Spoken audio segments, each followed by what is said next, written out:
Hello again and welcome back to English Today. And this is DVD19 and the second DVD of your advanced level. And in this DVD, we'll start with another 2 episodes of our story, That's Life. And then after, we'll look at our special TV programs. There'll be a discussion about winning the lottery. And then, in the cookery section, we'll learn how to make preserves. To follow, in the grammar section, we'll look at the language we use for making arrangements with people. And then we'll study some special question forms. So, I hope you have fun.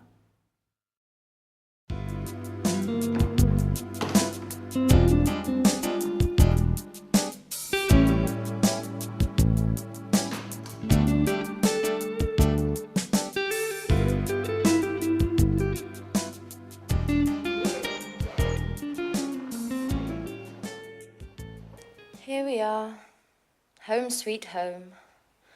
I would have preferred to stay away just a little bit longer. Oh my God, look at the mess. Look at this place, and look at the dust. Oh, I don't even know where I'm going to begin. Oh, calm down, Anne. One thing at a time. Let's just have a look at the post to start with.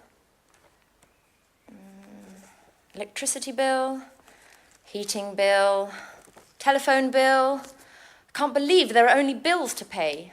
I'll open them later. Coming home from holiday is stressful enough as it is. Oh, here's a letter from Sharon. Let's see what she has to say. I'll tidy up later.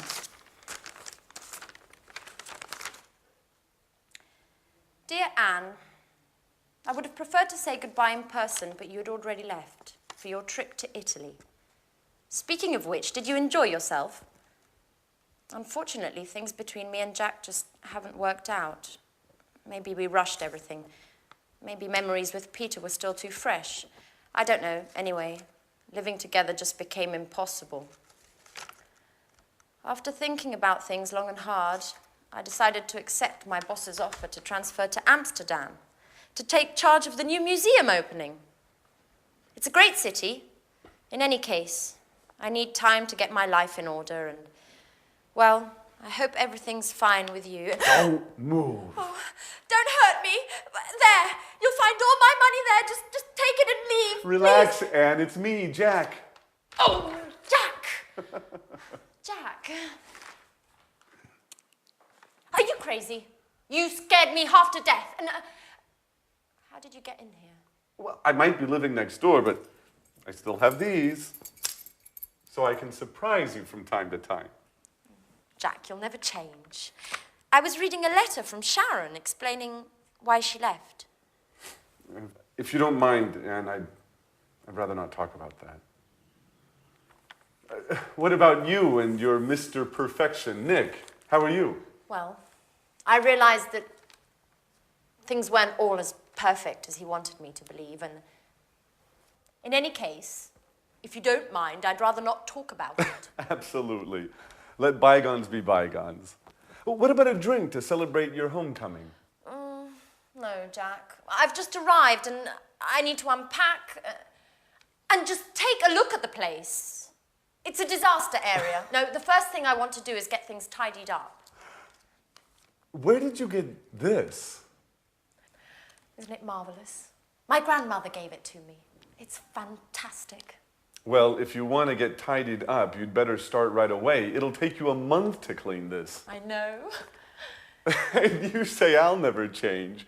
And do you ever think about anything besides cleaning? No, guys. You should get engaged to a Hoover. Anyway, no excuses. Come on, go, get ready. Can you manage to be ready by 7?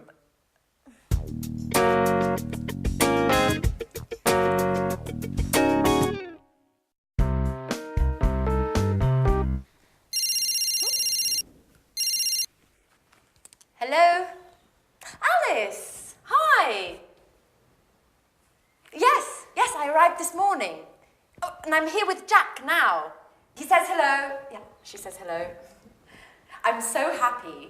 You know, Jack insisted on cleaning the whole house straight away. Hmm? What? What telegram? No, I haven't received anything. What? But tonight? Alice? No, no, yes, Alice, but you should have given me some advance notice.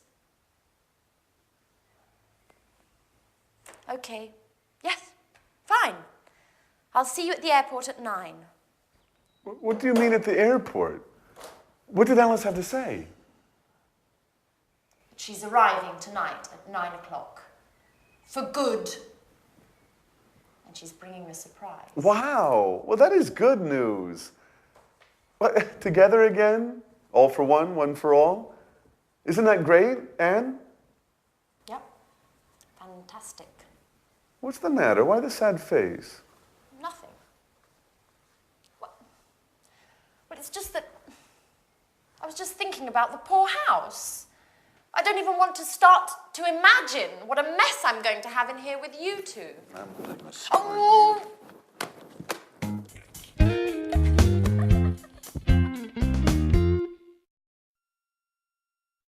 Hello, and welcome back to your live English language TV program. Did you notice in that episode that Jack was trying to invite Anne for a drink, and he was using the language of making arrangements? Well, that's what I want to study with you now in this lesson. And to do that, I want to use the telephone. Now, listen carefully to the conversation that I have, okay? Oh, miracles can happen. Hello? Oh, hi, Jane. How are you? Yeah, fine, thanks. Very well. Well, lots of work at the moment, actually. Yes, I know. I look forward to the weekend, too, just to relax a bit. And how about you? Yeah? Oh, what's going on? Oh, that sounds interesting. When? Friday. Oh, no, not Friday. I've got a concert. Yeah, I got a ticket to a concert on Friday. I can't make it. Well, what about Saturday? What are you up to on Saturday? Oh, really? Sounds interesting. Anyone I know?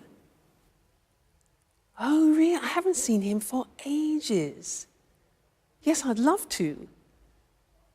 Okay, well, what sort of time? Yeah, all right. Well, if you want, I can give you a lift. Yeah? Let's say I'll pick you up at about 8-ish. Great. Oh, by the way, what type of clothes? Is it posh? Is it casual? Fine. All right, great, great, great. Well, I really look forward to it. All right then, good. See you then. All right then, bye. Now, did you notice that was a nice invitation, that? I was using certain phrases which are very common in English when we are making arrangements. And that's what I'd like to look with you now on the screen. All right, making arrangements. So, first, suggesting an appointment.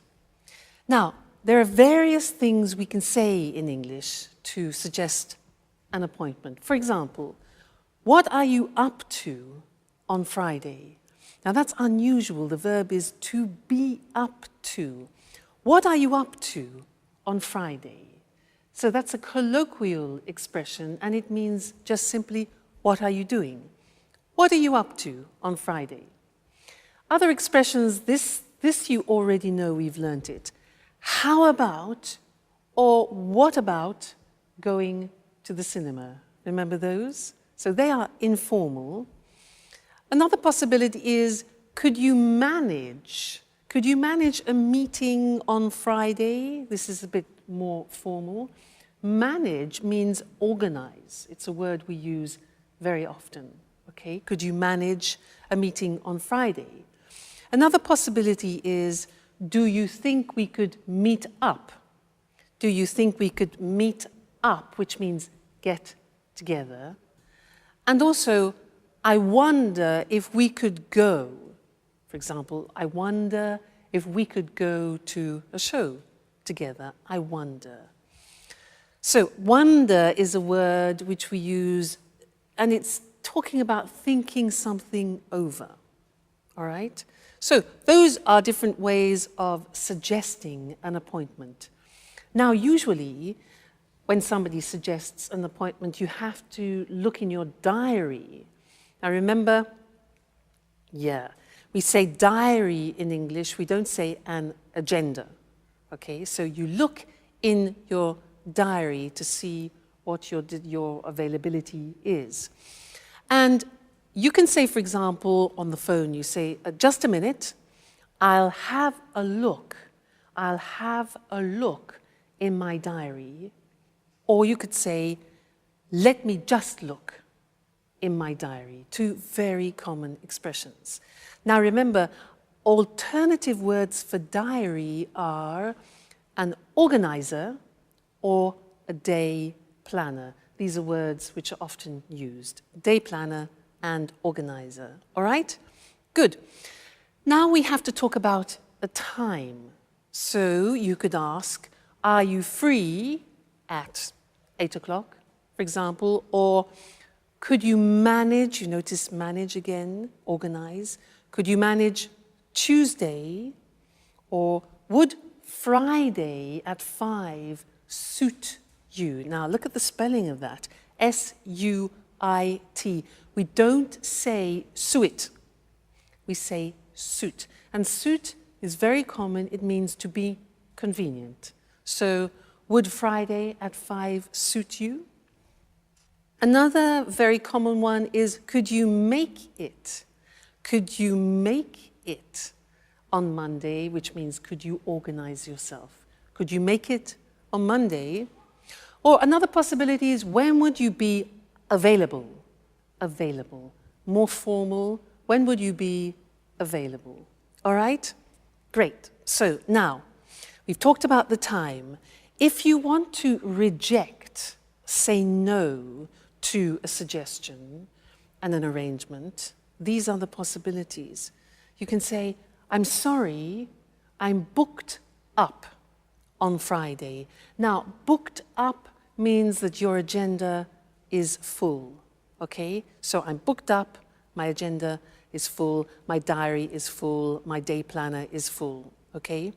So you can also say, I'm afraid I'm busy on Friday. I'm afraid. Now, I'm afraid means unfortunately. It's the same meaning. Unfortunately, I'm busy on Friday, all right? Or unfortunately, I can't make it, which is what we've used before. Great. Now, if you want to accept the suggestion, you can say, I'd love to, which is something we learned in socializing. I'd love to, or that'd be great. That'd be great. That would be great.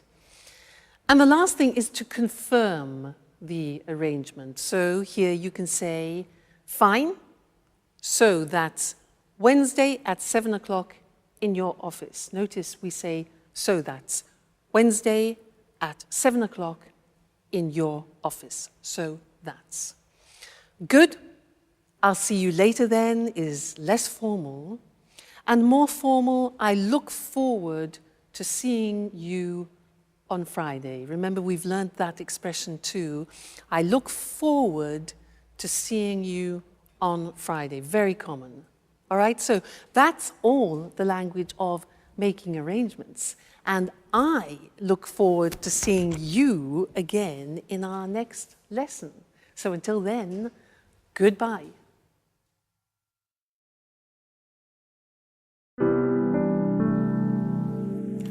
I just don't understand, Alice.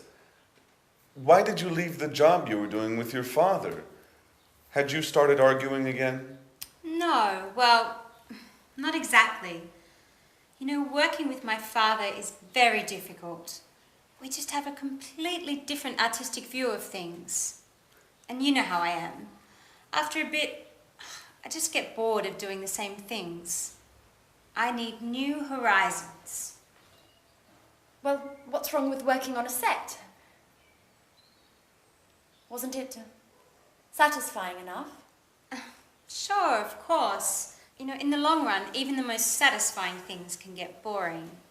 And of course, I met Edward. By the way, Edward is a Scorpio. Ooh, that's really interesting. Have you noticed what a magnetic look he has about him? Well, it's kind of hard to see his eyes from behind that camera.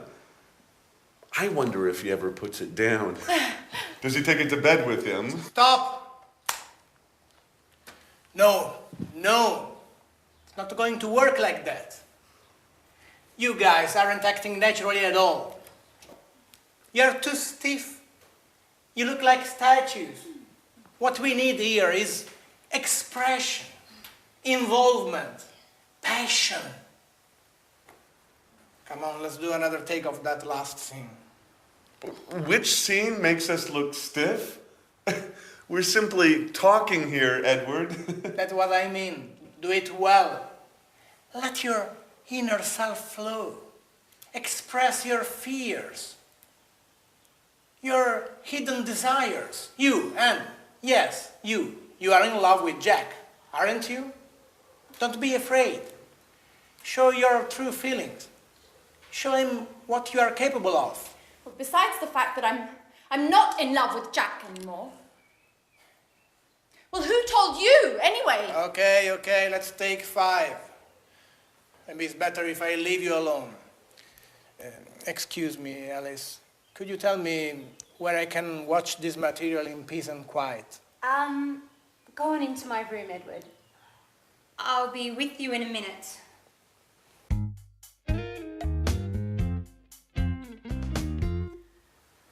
Okay, Alice. Could you tell me what the hell you said to him? Just the truth. When Edward told me about his love of reality shows, I jokingly told him he had to meet you guys because life in this house was more exciting than a soap opera.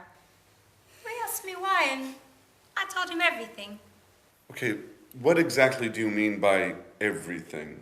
Well, about you and Peter and how you fought over Sharon, and about Anne's unrequited love for you and how she discovered your relationship. In other words, all the emotional goings-on of recent. Oh my God, Alice. What got into you? This is so embarrassing. You know damn well I'm reserved about these things. What am I supposed to do now? Just be yourself. There's nothing easier, is there? What's the matter? Nothing's the matter for you, that's for sure. We're the ones that end up looking ridiculous. Just for the record, what is Edward planning to do with all of this interesting material? What does he do for a living?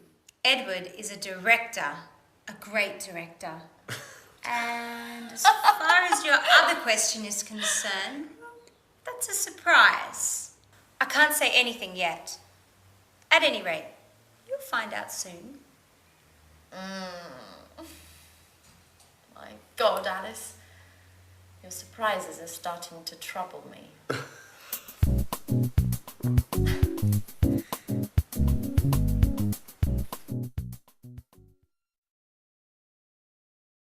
We like surprises, don't we?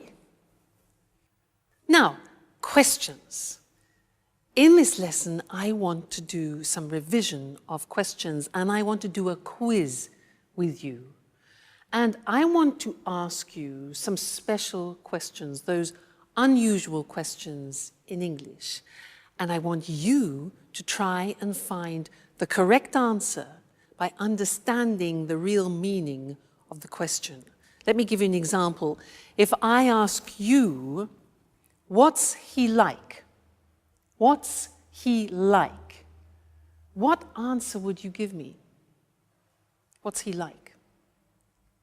You remember? Okay, it's not the verb to like and dislike. What's he like is asking about the general impression of a person. So, what's he like? An answer could be, He's lovely, he's very nice, he's kind, he's generous. All right? So that's the quiz. Are you ready? Let's move on. Now, question, what does he look like? What does he look like? Remember that? Yeah, look like is for physical appearance.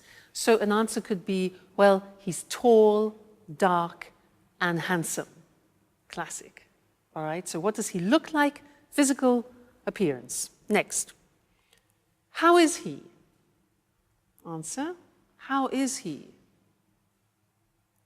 Now that's a bit confusing because it is only asking about somebody's health. Like, how are you? So how is he? He's fine. Great, okay, he's fine. Next one. What does he do for a living? What does he do for a living? The answer? Okay, he's a doctor. He's an engineer. So that question is asking about professions. What does he do for a living? Very good. Next one. These. What's the matter? What's wrong? What's up? Okay. Yeah, there are many, many possibilities because the question means what's the problem? So what's the matter? What's wrong? What's up? You can say, I can't find my phone. All right. Good. Next one. This one, not so easy. Try and answer this. What's it about? What's it about? Yeah, okay, now we're asking about the content. It could be a book, it could be a film, for example. What's it about? An answer could be, well, it's a love story, it's about two people who fall in love, and then blah, blah, blah, blah. All right, so what's it about? Content. Next one. Which way do we go? Answer. Which way do we go? Yeah, good. It's for giving directions. So you can say, well, you go right, then you turn left, and then you carry straight on. So which way do we go? Giving directions. Fine. Next one, this one. What size do you take? What size do you take? Yeah. Now, we're talking about clothes. We're talking about shoes, for example. We don't say what number do you take, but what size? So you could say, for example, I take size 12 or I take size 42. All right, so what size do you take? Great. Next one. How long does it take? How long does it take or how long is it going to last? 1 hour? 15 minutes? All right, so how long does it take? How long is it going to last? Is for a length of an activity. How long does it last? Strange that, yeah? Next one. This is difficult. Do you know this? If I say to you, well, what do you reckon? What do you reckon? Huh. Do you know that? It's very, very, very familiar language. Reckon is the same in English as what do you think? What do you reckon? What do you think? Good. Next one. What's it made of? What's it made of? If I show you this, what's it made of? Plastic.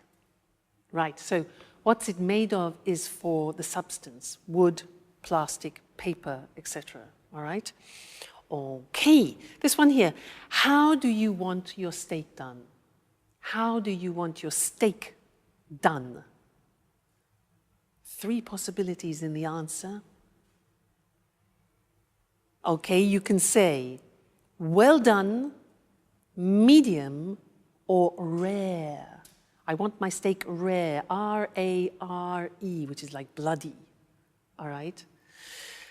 And the last one, do you know this? What am I supposed to do? What am I supposed to do? Yeah, exactly. You're supposed to go to bed now. Now, this is asking for advice. It's like saying, what should I do? It's exactly the same meaning. Great. Now, you're very good, you see. With every lesson, you learn more and we're really making progress. So, keep practicing, and I'll see you again in the next lesson. So, take care. Bye.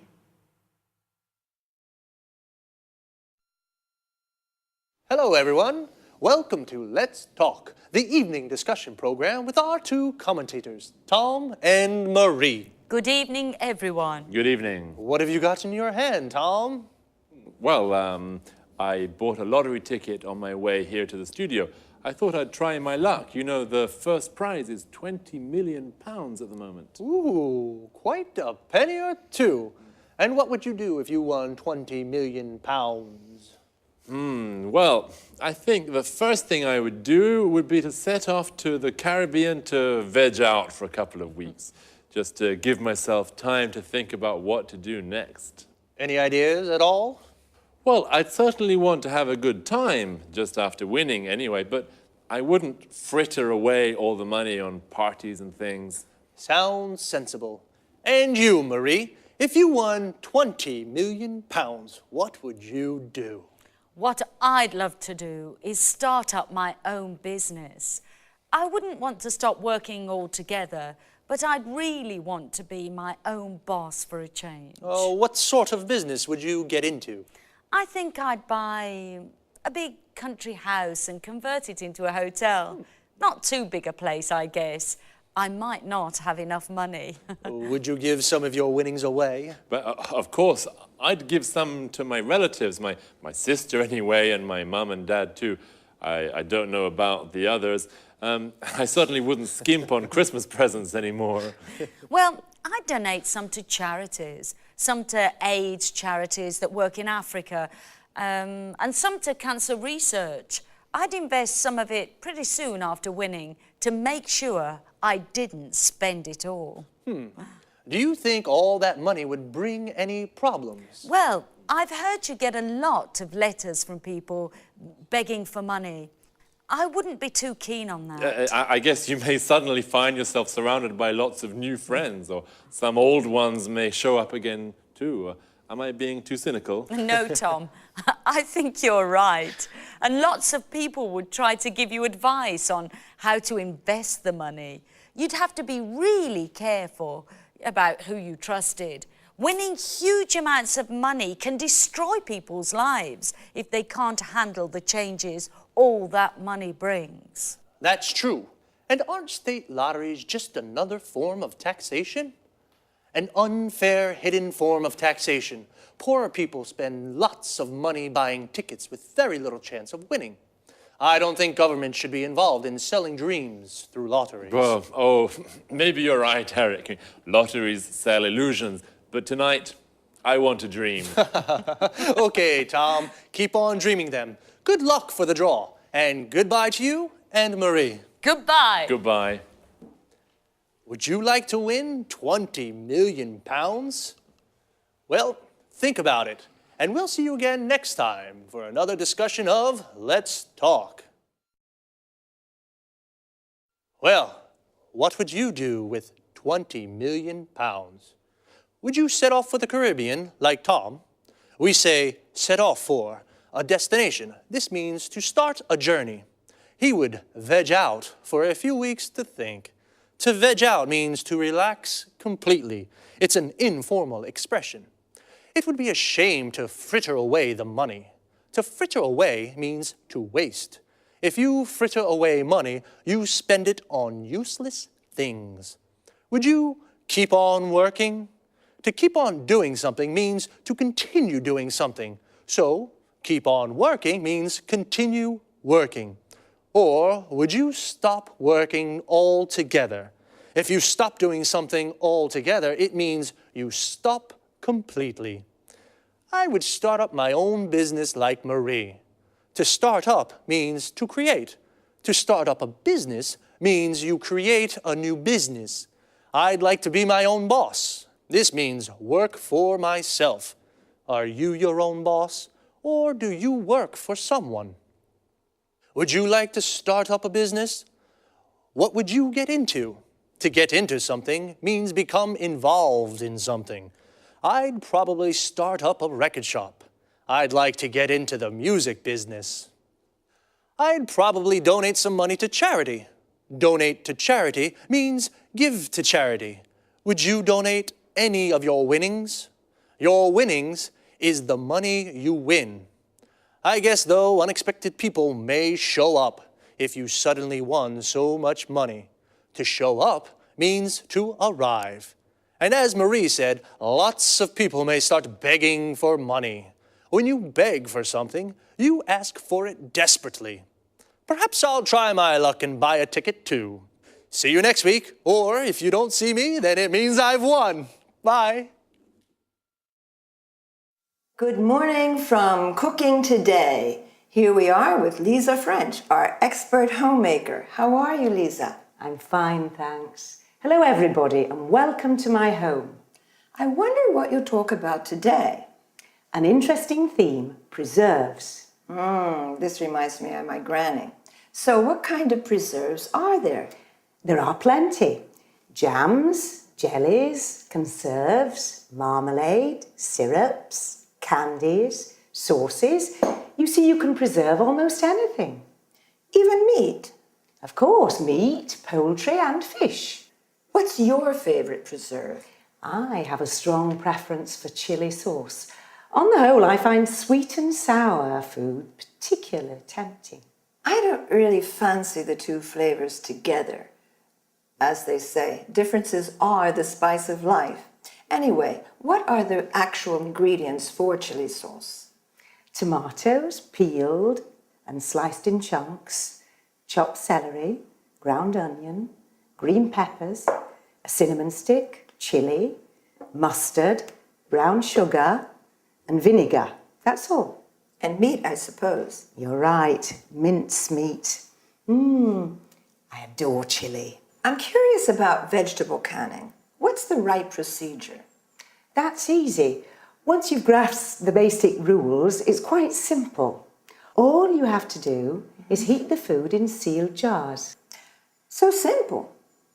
Well, you must sterilize containers and lids before canning. Now, this may seem like a stupid question, but heating is important, isn't it? Of course, the heat destroys the bad bacteria, so you can enjoy your preserves all year round. Great. And now, what about canned tomatoes? They used to be popular in summer when I was young. Yes, for this preparation, dip tomatoes in boiling water first. Why? To loosen skin. Dip quickly in cold water, then peel them. And once peeled, what else? Cut out stem ends and quarter them. And you boil them again, don't you? Right. First you add salt and basil, then pack tomatoes into hot jars. Don't forget to close the lids well. Fantastic. And now, how do you make, let's see, jellies? Oh, I have a pretty good mint jelly recipe. You combine water, vinegar, mint and sugar in a large saucepan and bring to a boil. Then add fruit pectin. How long should it cook? Heat to a full rolling boil and boil hard for 1 minute. Then what? Just remove the leaves and pour into hot jars. Then seal with paraffin. It's easy. This sounds much easier than I thought. I'll try it. Thank you, Lisa, for your fantastic tips on preserves. And I'm looking forward to seeing you next week. Thank you. You're always welcome in my home. Let's look at the language of the dialogue. A preserve is one of the various methods to store food for a long time, such as canning, drying, bottling, freezing, and so on. Lisa gave examples of food preserves. Jam comes from cooking fruit with sugar. Notice that jam is also used when you're stuck in one place in a traffic jam. Jelly is food made from gelatin. Well, not only food. Even your legs can be wobbly like jelly when you're afraid. Marmalade is jam made from oranges, while conserve is jam containing large pieces of fruit. Syrup is made from fruit pulp, sugar, and water. And candy is fruit cut into small pieces and boiled with sugar and dried. In the US, candy means sweets in general. And finally, a sauce is made from fruit or vegetables boiled into a thick liquid. The adjective saucy is used to mean also impertinent person. When you make preserves, make sure you have sterilized jars and check if the lids are well sealed. Canning is also used to mean the same technique, but a can is made of metal. Lisa said that sweet and sour is her favorite flavor.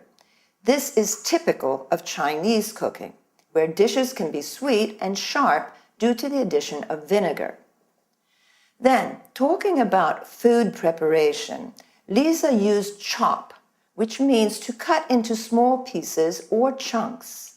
Slice, that is, cutting into flat pieces. Grind, which means to cut into fine powder, as with coffee and pepper. And quarter, cutting into quarters, for example, an apple or a tomato.